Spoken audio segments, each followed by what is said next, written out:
So part 3 of this fool that I got with,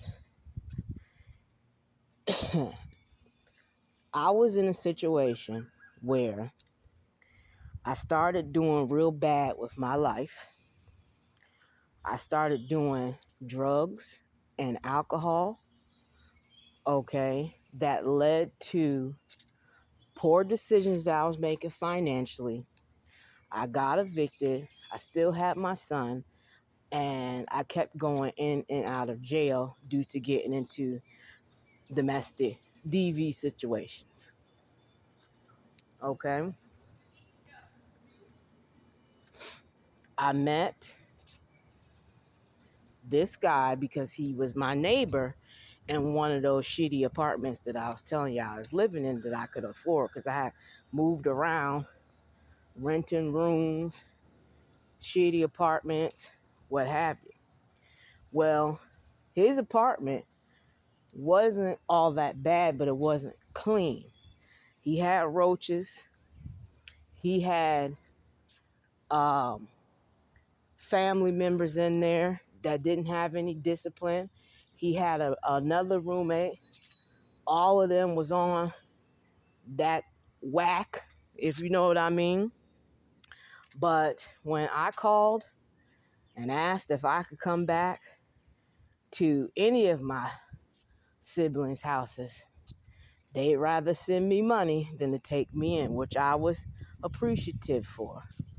But the dismissal of me out here in these streets going through what I was going through and dealing with all I was dealing with, single mother, at the time not making that much money, taking care of everything and everyone except myself,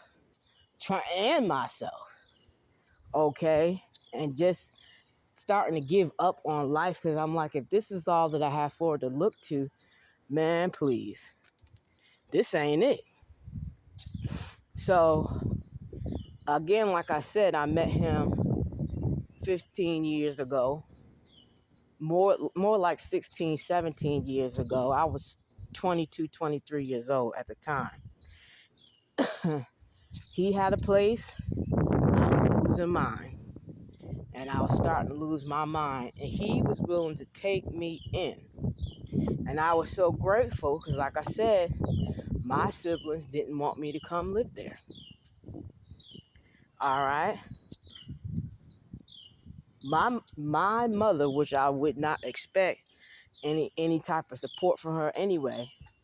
Okay, the only thing she gave me was financial support, a roof over my head, but never, always downplayed my accomplishments, the things that I would talk about, the things that are on my mind, the things that were going on in the house with not just me, but all my siblings, and trying to keep it hush, which is a lot of the money I got was just that, hush money.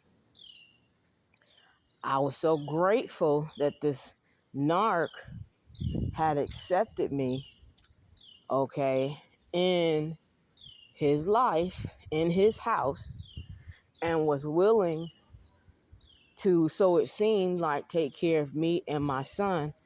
And my plan was just get my shit together, get back on my feet and move on, and be grateful for that.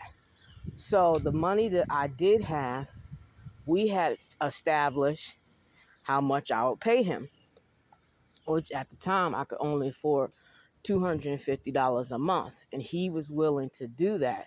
But the problem was because he had his brother there, another roommate from work, his youngest daughter there, okay, me, him, and my son had to all share a room. So it was like I moved into a situation where we were boyfriend and girlfriend, and that wasn't the case. I was just a person in need trying to get back on my feet and move on. So when I got there and I started staying a little bit longer, what have you, his mask fell off, and the threat was that if I didn't put out, I would have to get out. That was his threat. Okay. All right. And he said it really underneath his breath, but I heard him loud and clear. And I was thinking about where was me and my son going to go. I don't have anything saved up. I haven't found me a new job that's paying me extra money. And so I did what the fuck I thought I had to do. Okay. That's how he and I started having a sexual relationship, because now we're swapping energies. Okay. Now we're getting used to each other, our bodies, our styles. And because I wasn't having a relationship with somebody else outside of there, or the ones that I was seeing on the side, because I didn't consider us a couple, they weren't trying to take me in, or they were trying to run the same game, and I was already in the doors of this house. Let me take a sip of water. So yeah, like I said, it was one of those situations where I felt my back against the wall, and I did what I had to do to keep a roof over my head. Plus, I was turning into a heavy user at that time. And this fool allowed me to use, supplied me with using. He was using. And so our bond was a trauma bond at that. Our bond was not based on love. Our bond was based upon two junkies coming together and functioning in that toxicity. And I lived my life like that with this man for at least 10 years off and on. And because I was still dibbling and dabbling in bullshit, and he would still allow me to come back and forth, because I had got several places and lost them. Okay, and then I went to a rooming house, and there was roaches and rats in there, and 5 guys and 1 female. Then another female came in, and she was just as loud and dirty and boisterous, and I was getting my shit together. I didn't want to stay amongst the rats and roaches. So, I went back to go stay with his ass. All right, mind you, he couldn't afford the 2-bedroom apartment in Buckhead, so he downsized and went to a 1-bedroom. Okay, and I didn't want to stay amongst the rats and roaches, so I went back to go stay with him.